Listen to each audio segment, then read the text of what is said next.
하는 목사님이 계십니다.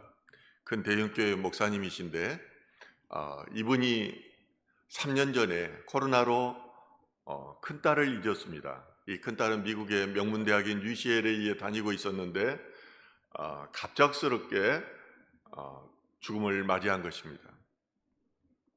이 목사님도 시험이 들었고 또 교인들도 시험이 들었습니다. 어떻게 하나님을 위해서 일하며 평생을 바친 이 가정 가운데에 이런 슬픔이 있을 수 있냐는 것입니다. 한 달 동안 슬픔으로 하나님께 매달리며 기도하는데 하나님께서 찾아와 주셨습니다.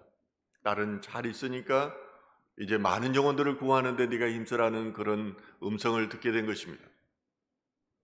환상 가운데 이것을 보고 듣고 이 목사님은 위로를 받았습니다. 자기 안에 슬픔이 기쁨으로 변하고 그리고 이제 참 소망을 가지게 된 것입니다. 그렇습니다. 참 소망이라는 것은 살아있는 소망을 말합니다. 그것은 이 땅에 소망을 두는 것이 아닙니다. 이 땅에 소망을 두는 사람은 돈을 구하고 권력을 구하고 명예를 구합니다.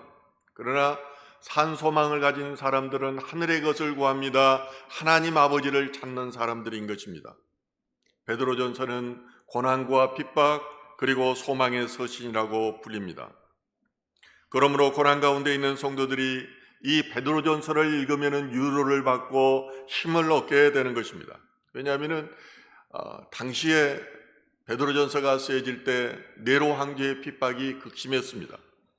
연약한 성도들은 죽음을 통하여서 믿음을 시험하는 불같은 연단 가운데서 이제 점점 믿음을 포기하는 사람들도 있었습니다. 그러므로 베드로는 소아시아 지역에 흩어져 있는 그리스도인들에게 힘과 용기를 가지고 믿음을 지키라는 소망의 편지를 썼는데 그것이 바로 오늘 본문인 것입니다.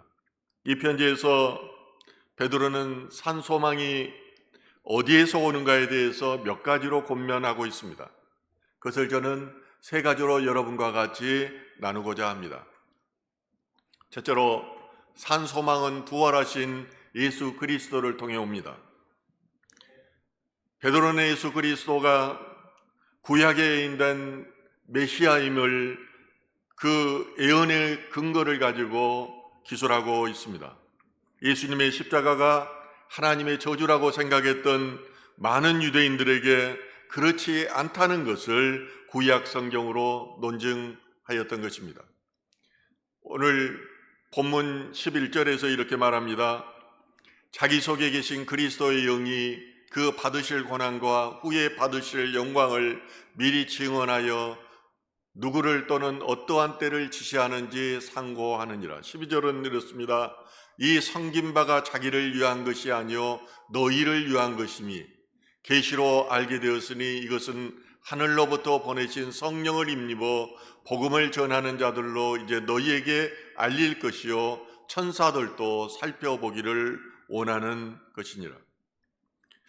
우리가 수백 년 전에 앞으로 일어날 일들을 예언하고 그 일들이 700년, 800년이 되어서 그대로 이루어졌다는 사실은 놀라운 일이 아닐 수 없습니다. 이제 하나님의 선지자들에게 예수 그리스도의 영이 임합니다. 그로 말미암아서 그들은 앞으로 오실 메시아께서 고난을 당하고 영광을 입을 것이라는 것을 미리 예언하였던 것입니다.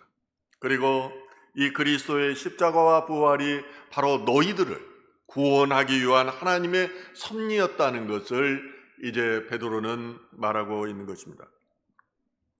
이러한 베드로의 메시지는 실망과 좌절 가운데 있었던 유대인들에게 큰 희망을 주었을 것입니다. 그리고 위로를 주었을 것입니다. 그러므로 그것이 하나님의 계획과 섭리 안에서 이루어졌으므로 그 하나님을 찬양하라고 오늘 본문은 말하고 있습니다. 그래서 베드로전서 1장 10절에 이렇게 말합니다. 우리 주 예수 그리스도의 아버지 하나님을 찬송하리로다. 그의 많으신 긍휼대로 예수 그리스도를 죽은 자 가운데서 부활하게 하심으로 말미암아 우리를 거듭나게 하사 산 소망에 있게 하시며. 우리가 하나님을 모를 때는 이미 죄와 허물로 죽은 상태였습니다. 소망이 없는 인생은 헤르만헤세의 수레바퀴 밑에서와 같이 그런 불안한 삶을 살아갈 수밖에 없는 것입니다. 이처럼 소망이 없는 불안한 인생들에게 살아있는 참된 소망을 주기 위해서 예수님께서 스스로 십자가에 달리셨습니다. 그런데 이 예수님께서 부활하지 않았다면 그것으로 끝났을 것입니다. 그런데 그 하나님께서 예수 그리스도를 죽은 자 가운데서 살리셔서 부활하게 하셨습니다. 사망을 이기게 하신 것입니다. 그럴 뿐만 아니라 이제 우리 또한 예수 그리스도의 부활을 통해서 영생한다는 것을 가르쳐주고 있습니다. 이처럼 산 소망은 부활하신 예수 그리스도를 통해서 오는 것입니다.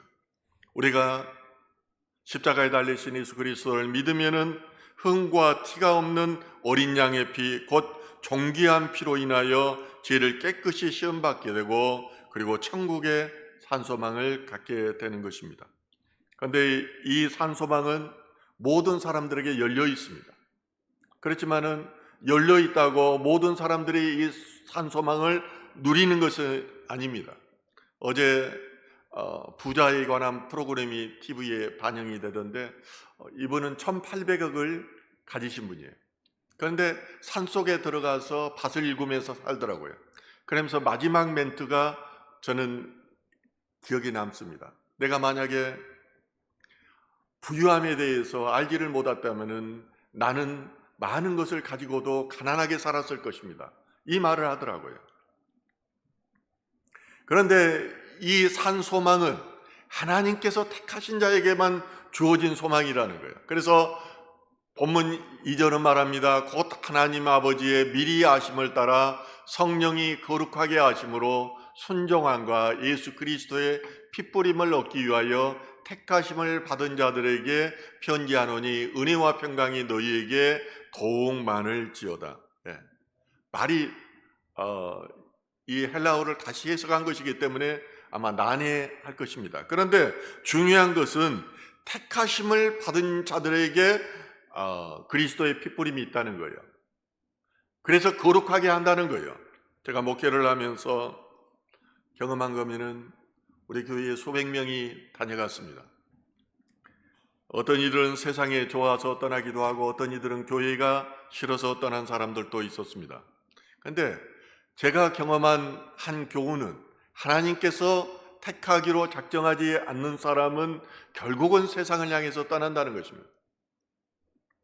베드로는 이 편지의 수신자들에게 예수 그리스도의 핏부림을 얻기 위하여 택하심을 받은 자들에게라고 말합니다.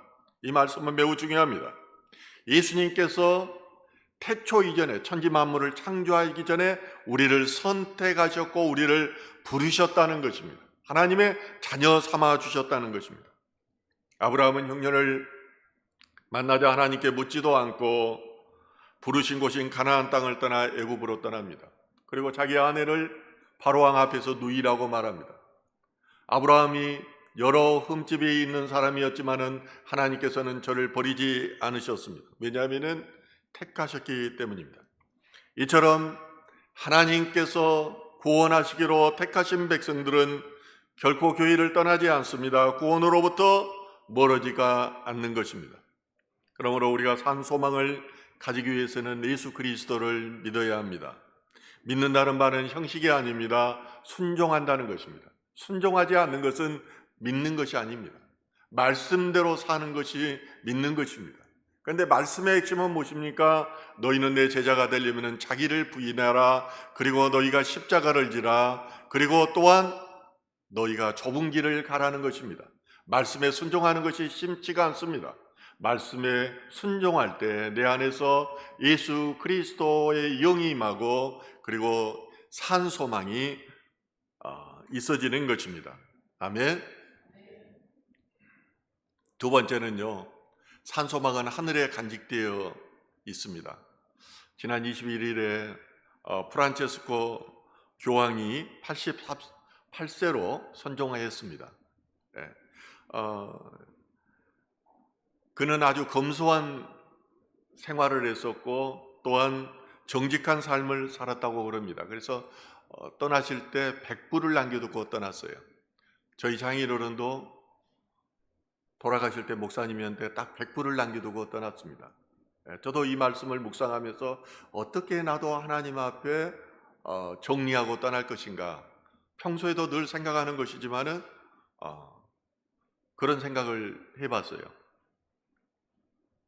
그런데 그는 평소에 이런 말을 했다고 그래요. 늙음을 두려워하지 말라. 죽음은 새로운 시작이다. 그리고 세상에서 내가 가졌다고 하는 것은 아무것도 없다고 그런 말했다고 그래요. 예. 오직 죽음을 통해서 산 소망을 가지고 하나님 앞에 가기 때문에 이런 말을 하는 것입니다. 그것을 그는 믿었고 실천했던 사람입니다. 네로 황제의 통치 기간 동안 기독교인들이 극심한 핍박을 받았습니다. 그리고 65년도에 로마의 대황제가 있었는데 그리스도인들이 살고 있는 그 구역에만 불이 나지 않았어요. 그러니까 네로 황제가 이 기독교인들을 희생양으로 삼았습니다. 저들이 로마시에다가 불을 질렀다고 이렇게 책임을 전가한 것입니다. 이런 가운데에 베드로는 이제 사형 선고를 앞두고 있습니다. 베드로는 사형을 당할 때 그렇게 요청했다고 합니다. 내가 예수님과 같은 방법으로 죽을 수 없다. 나는 거꾸로 매달아 달라. 그리고 그는 그 요청대로 십자가에 거꾸로 못 박혀 죽었습니다. 어떻게 한 인간이 죽음을 두려워하지 않을 수 있습니까? 그럴 뿐만 아니라 죽음 앞에서 가장 고통스러운 죽음을 자원할 수 있느냐는 것입니다. 베드로는 한때 예수님을 메시아라고, 하나님의 아들이라고 제일 먼저 선언했습니다. 그리고 주님께서 십자가에 못 박히는 동안 3번이나 예수님을 모른다고 부인했던 사람입니다. 그런 그가 예수의 부활을 보았습니다. 그리고 이제 마가의 다락방에 성령에 임하는 것을 경험했습니다. 그러자 그에게 죽은 소망에서 살아있는 소망이 솟아나기 시작합니다. 예수님의 말씀이 깨달아지고 예수님의 말씀이 다시 생각나는 것입니다. 예수님의 말씀대로 사는 것이 내가 참 삶을 사는 것이라는 것을 깨달은 것입니다. 그래서 오늘 본문 4절은 이렇게 말합니다. 썩지 않고 더럽지 않고 새하지 아니하는 유업을 있게 하시나니 곧 너희를 위하여 하늘에 간직하신 것이라. 우리는 하나님의 자녀로서 하나님의 유산을 받게 되어 있습니다. 그런데 땅의 것들은 썩어지는 것들이고 더럽혀지는 것들이고 쇠하여지는 것들인데 하늘의 유산은 썩고 더럽혀지지 않고 쇠하지 않는 것이라고 말을 하고 있는 것입니다. 이 땅의 것들은 보통 유산을 남겨두면 자녀들이 거의 유산 때문에 마음이 틀어지고 또 싸우게 됩니다. 그럼에도 불구하고 사람들은 끝까지 그것을 남겨서 자녀들에게 주려고 말하는 것입니다. 유대인들은 이 상속유산을 가나안이라고 생각했습니다. 그러나 이 땅의 가나안은 장차 받게 될 하늘 위에 있는 하나님 나라의 모형에 지나지 않는 것입니다. 중요한 것은 예수 그리스도를 믿는 성도들 자체가 하나님의 상속유산인 것입니다. 그래서 에베소서 1장 11절에 모든 일을 그의 뜻의 결정대로 일하시는 이의 계획을 따라 우리가 애정을 입어 그 안에서 기업이 되었으니. 우리는 미래를 위해서 보험도 들고 그리고 연금도 들고 적금도 들어둡니다. 그런데 그런 것들이 내가 죽으면 무슨 소용이 있습니까? 나라가 망하면 무슨 소용이 있습니까? 한순간에 더 없어집니다. 저는 정말 안타까운 사실이 육신의 미래를 위해서 죽기로 결정되어진 인간들이 이곳에서 미래를 위해서 그렇게도 힘들게 준비하면서 하늘에 쌓아두는 영적 미래를 위해서는 준비를 하지 않는다는 사실입니다. 우리는 하늘의 보화를 쌓아야 됩니다. 정말 영적이고 영원한 생명을 준비하려면 하늘에 신령한 보화를 쌓음으로 하나님의 복이 이 땅 가운데서 뿐만 아니라 하늘나라에서 누리게 되는 것을 경험해야 되는 것입니다. 세 번째로 산소망은 시련의 불로 연단하여짐으로 옵니다.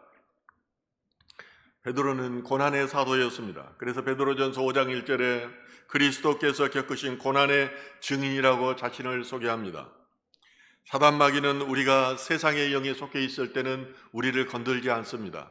왜냐하면 사단의 영에 속하기 때문이에요. 사단의 나라에 속한 사단의 백성이기 때문이에요. 그런데 우리가 예수를 알고 싶어하고 하나님의 영이 임하면은 사단마귀가 계속해서 공격합니다. 이게 영적 전투입니다. 영적 전투가 시작됐다면은 내가 하나님과 가까워지고 있구나 하는 것을 아시면 돼요. 저를 넘어뜨려야 되기 때문이에요. 필연적으로 영적 전투가 시작되면은 고난이 찾아옵니다. 그러므로 산소망을 가지기 위해서는 필연적으로 따르는 것이 시련이고 고난입니다. 예수님께서도 첫 시험이 마귀의 3가지 시험이었습니다. 마지막 시험이 십자가였습니다. 예수님은 이 시험들을 하나님의 말씀에 순종함으로 모두 이겨냈습니다. 그리고 우리에게 산 소망을 주셨습니다. 저도 목사가 되는 과정 속에서 말할 수 없는 시련과 고난을 겪었습니다. 제 아내도 모릅니다. 누구도 모릅니다. 저만이 압니다. 그렇지만 제가 워낙 강한 기질과 성격을 가지고 있기 때문에 저는 그것을 눈 하나 깜빡하고 이겨냈습니다. 마귀의 이 공격도 엄청나게 심했습니다. 그러면서 영적 세계에 대해서 깨닫게 했습니다. 살아계신 하나님에 대해서 깨닫게 했습니다. 이 가운데 하나님께서 나를 지켜주신다는 확신을 얻었습니다. 그것을 보았습니다. 그렇기 때문에 하나님을 배반하지 않을 수 있습니다.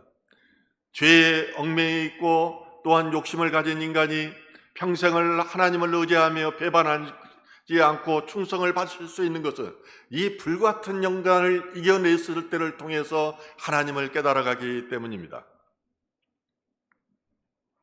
이처럼 고난은 죄로 가득한 자아를 죽이고 하나님의 말씀에 순종하는 힘이 있습니다. 그리고 영적인 것을 보게 하는 힘이 있는 것입니다.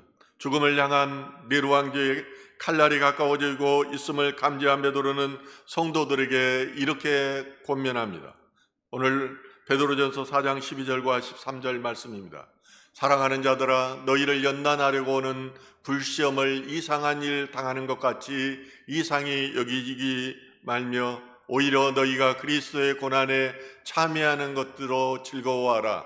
이는 그의 영광을 나타내실 때 너희로 즐거워하고 기뻐하게 하려 함이라. 베드로는 소아시아 지역에 있는 성도들을 향해서 그리스도와 같은 믿음을 가지고 고난들을 극복하라고 권면하고 있습니다. 고난을 당하는 것은 그리스도의 고난에 참여하는 것이라는 것입니다. 이 고난이 나의 잘못 때문에 오는 것으로 이상하게 여기지 말라는 것입니다. 너희가 사단의 나라 백성에서 이제 하나님의 나라 백성으로 옮겨져 가는 자연스러운 현상이라는 것입니다. 주님께서 재림하실 때 이 고난은 축복이 될 것이기 때문입니다. 이 고난으로 인해서 죽었던 내 영이 살아나기 때문인 것입니다.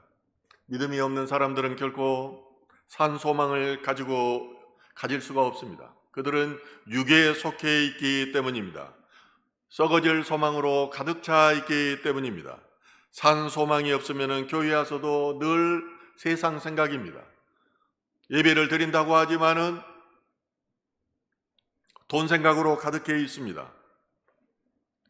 교회 와서도 기쁨으로 찬양하고 성도들과 교제하고 또 교회를 섬기는 것이 아니라 교회의 마당만 받고 가는 것입니다. 저는 지난주에 서경년 총회가 있었고 느헤미야 기도회가 연속 있었습니다. 그 가운데 저는 서경년 총회를 할 때 강한 바람이 2번에 걸쳐서 부는 것을 저는 경험했습니다. 다음 날 느헤미야 기도를 하는데 그날은 찬바람이 부는 것을 경험했습니다. 그런데도 이상하게도 주일날은 저는 이런 성령의 바람을 별로 경험하지 못했습니다. 저는 기억나는 것이 별로 없습니다. 왜일까 저는 묵상해보고 묵상합니다. 거기에 느헤미야에 오는 성도들은 충청도에서, 인천에서, 경기도에서 오는 성도들입니다. 하나님을 위해서 목숨을 거는 사람들입니다. 수요예배 때 나오는 사람들은 때로는 자기의 승진까지도 포기하고 하나님 앞에 나오는 열정을 가진 사람입니다. 그들의 기도와 찬양은 우리의 마당을 바꿔가는 그런 교인들의 기도와 그리고 찬양과는 다르다는 것을 제가 깨달을 수가 있었습니다.